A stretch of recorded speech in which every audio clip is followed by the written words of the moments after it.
بسم آبن ولدن منفس قدسن حد أملاخ أمين فقران نحواتين حاتين لومون مغتصلتا نايت معالتاوي نقبر زلنا نباب مزقبا هايمانوت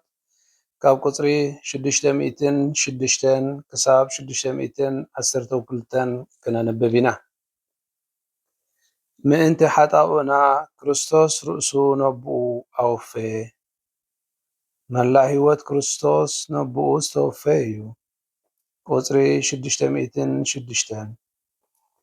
فقادو زيكونس فقاد تزلأخو أبون فتصام كاب سماي زورده ولد እግዚአብሔር ናብዛ ዓለም እንክመጽእ እነሆ ፍቃድ ካፍ ፍጽም መጽእ ያለሁ ይብል ኢየሱስ ክርስቶስ ፍቃድ አምላክ ክፍጽም ንሰብነቱ ሓንሳብ ንወትሩ ስለዘሰውዐ ብኣው ተቐዲስና ኢና ካብ ፈለማ ግዜ ተስግወቱ ኣትሒዙ ከዓ ወልደ እግዚአብሔር ኣብቲ መበዙ ተልእኾኡ ንናይ ኣቦኡ መደብ ድሕነት ሓቂፉ ንርእዮ መግበይሲ ፍቃድቲ ዝለኣኸኒ ምግባር እዩ እውን ምፍጻም እዩ ምንቲ ሓጢኣት ኩሉ ዓለም ዝተወፈየ መስዋእቲ ኢየሱስ ምስ ኣቦኡ ንዘለዎ ሱታፌ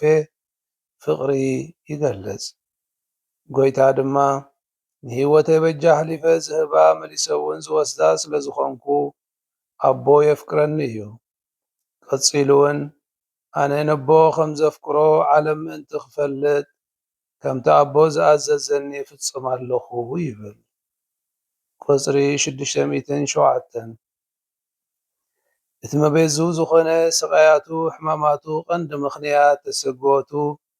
ብምዃኑ ንናይ ኣቦኡ መደብ ቤዛዊ ፍቅሪ ንምሕቋፍ ዝነበሮ ሃረርታ ንመላ ህይወት ኢየሱስ መሪሕ ኮኖ ስለዚ ከዓ እንታይ እሞ ክብል እየ ኣቦ ካብዛ ሰዓት እዚኣ ድሕነኒ ግና ኣይፋልን ምእንቲ እዚ እንድየ ናብዚ ዝበፅሕኩ ክብል ይሓትት ደጊሙ እውን ነቲ ኣቦ ዝሃበኒ ጽዋዕ ዘይሰትዮ ድዩ መሲሉካ ኣብ መስቀል ኮይኑ ቅድምቲ ተፈጸመ ምባሉ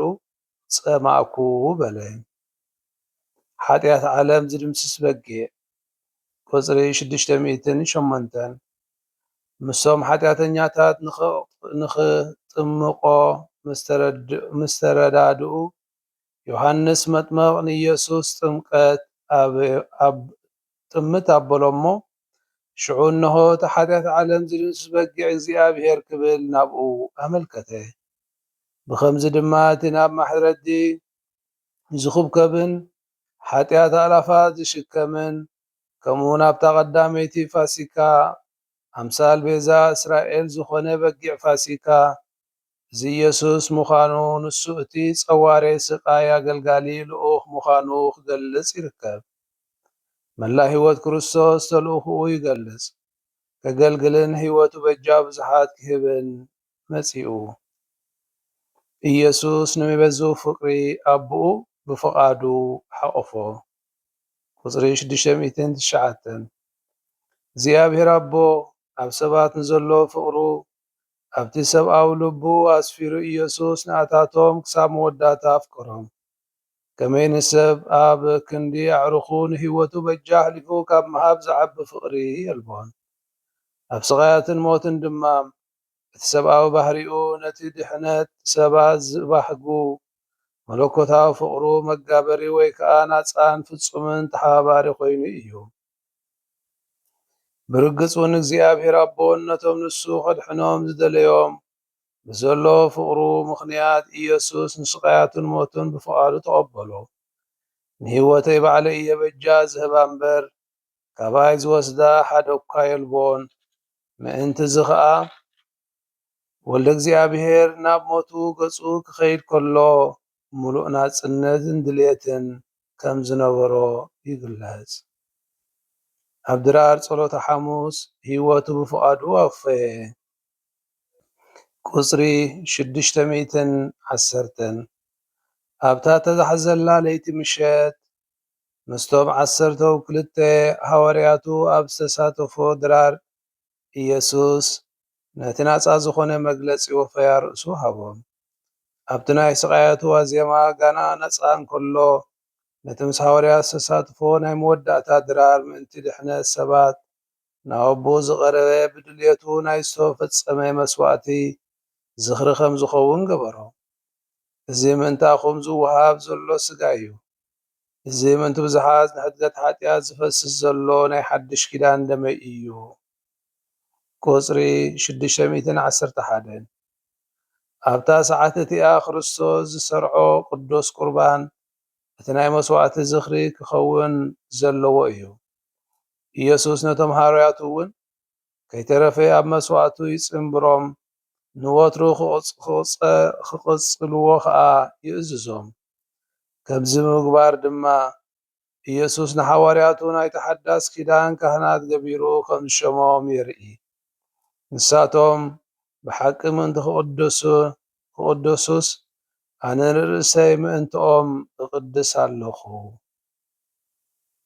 ስቃይ ጌተሰማኒ ቁፅሪ 612 ኣብቲ ናይ ፀሎተ ሐሙስ መወዳእታ ድራር ኢየሱስ ርእሱ ክወፊ ከሎ ኣቐዲሙ ዘቕርቦ ናይ ሓድሽ ኪዳን ጽዋ እቲ ድሓር ኣብ ስቃይ ጌተሰማኒ ካብ ኢድ ኣቦኡ ዝተቐበሎ ክሳብ ሞት ተኣዛዚ ዝገበሮ እዩ። ኦ ኣቦይ እዚ ዝከኣል እንተኾይኑስ ነዛ ናይ መከራ ጽዋእ እዚኣ ካባይ ትሕለፍ ክብል ኢየሱስ ጸለየ። ምንቲ እዚ ድማ ብወገን ሰብኣዊ ባህሪኡ ሞት ብእትመጾ ሳዕቤን ኣዝዩ ከምዘን ቀጥቀጠ ይገልጽ። ልክዕ ከምዚ ናትና ሰብኣዊ ባህሪኡ ንዘለኣለማዊ ህይወት ዝተመደበ እዩ። ተኾነ ግን ዘይከማና ንሱ ካብቲ ምኽንያት ሞት ዝኾነ ሓጢኣት ፈጺሙ ናፃ ብዩን እዩ። ልዕሊ ኩሉ ግን እቲ ሰብኣዊ ባህሪኡ ብናይቲ ዋና ህይወት ሕያው ዝኾነ መለኮታዊ ኣካል ተላቢሱ እዩ። ኣብቲ ሰብኣዊ ፍቓድ እቲ ኣቦኡ ንክፍጽም ምቕባሉ ድማ ነቲ ሞቱ ከም ወቤዛ ገቢሩ ይቕበሎ። ከመይ ንሱ ባዕሉ ንሓጢኣትና በቲ ኣብ መስቀል ተሸንከረ ሰብነቱ ወይ ስጋኡ ጾሮ። ፍቁራን ኣሕዋተይን ኣሓተይን እዚ ሎሚ ዘንበብናዮ ክፍሊ መዝገበ ሃይማኖት ጎይታና ኢየሱስ ክርስቶስ ሂወቱ ዘወፈየ ኣምላኽ ምዃኑ ሓንቲ እኳ ከይበቐቐ ኩልንትንኡ ዘወፈየልና ኣምላኽ ንሕና ካብ ሓጢኣት ንኽንድሕን ርእሱ ከም መስዋዕቲ ገይሩ ብምቕራብ ነቲ ንሱ ብበደሉ ክበፅሖ ዘይግብኦ ዝነበረ ብበደልና ከም ዝተቐበሎ ዝገልጽ እዩ። ስለዚ ሙሉእ ህይወት ክርስቶስ ወፈያ እዩ። ናብዚ ዓለም ዝመፀሉ ስጋ ለቢሱ ኣብ ማእኸልና ዝተመላለሰሉ ቀንዲ ምኽንያት ፍቓድ ኣቦኡ ንምፍፃም፣ ፍቓድ ኣቦኡ ምፍፃም ከዓ ንዓለም ድሕነት ምእዋጅ። ነዚ ፃውዒት እዚ ከዓ ከም ዝተወፈየ ንርኢ። እቲ ኣብ መስቀል ዝፈፀሞ መስዋዕቲ ናይቲ ሙሉእ ህይወቱ ዝነበረ ናይ ተኣዝዞን ፍቕርን ውፅኢት እዩ። ስለዚ የፍቅረና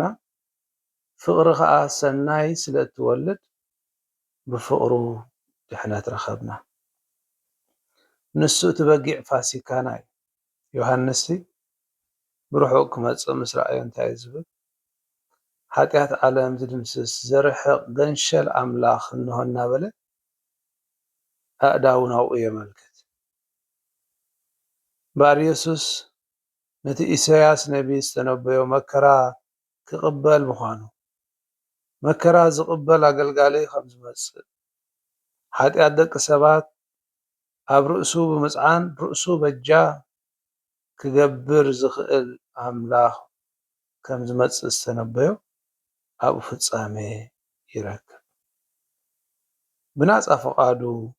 ዝተወፈየ ኣምላኽ ዝተዋህበ መስዋዕቲ ሞት ኢየሱስ ብገዛ ርእሱ ዝመረፆ ናይ ፍቕሪ ስራሕ እዩ። ገዲዱ ንክመውት ዝገበሮ ይነበረ ፍቕርና እንተዘይኮይኑ ማንም ካብኡ ህይወቱ ብኡኡ ንኽድሕን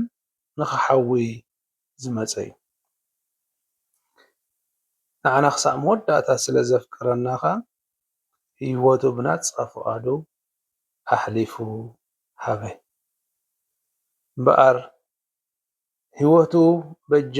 ዝህብ ገንሸል ኣብ ናይ መወዳእታ ድራሩ ምስ ሃዋርያት ሓንሳብን ሓዋሩን መብሳእቲ ቀራንዮ ተፈፂሙ ንምሉእ ዘበንና ከዓ ስጋኡን ደሙን እናተመገብና ንኽንነብር ዕድል ይኸፍተልና እምበኣር እቲ ኣብ መወዳእታ ድራር እንኩም ብልዑ እዚ ስጋ እዩ እንኩም ዝስተ እዩ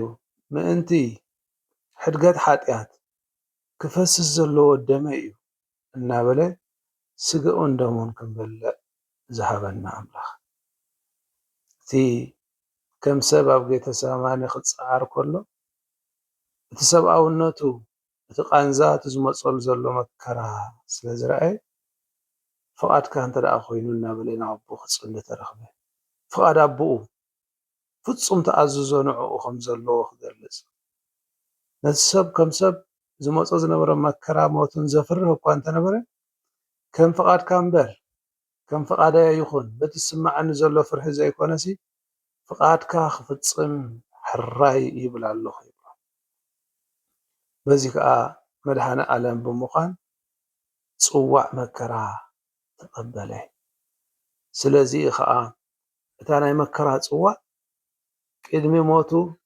ቅድሚ ትንፋሱ ምሕላፋ ፀማእኹ እናበለ ነታ ፅዋዕቲ ኣንሰተ እምበኣር እዚ ሓሳብ እዚ ናይ ሎሚ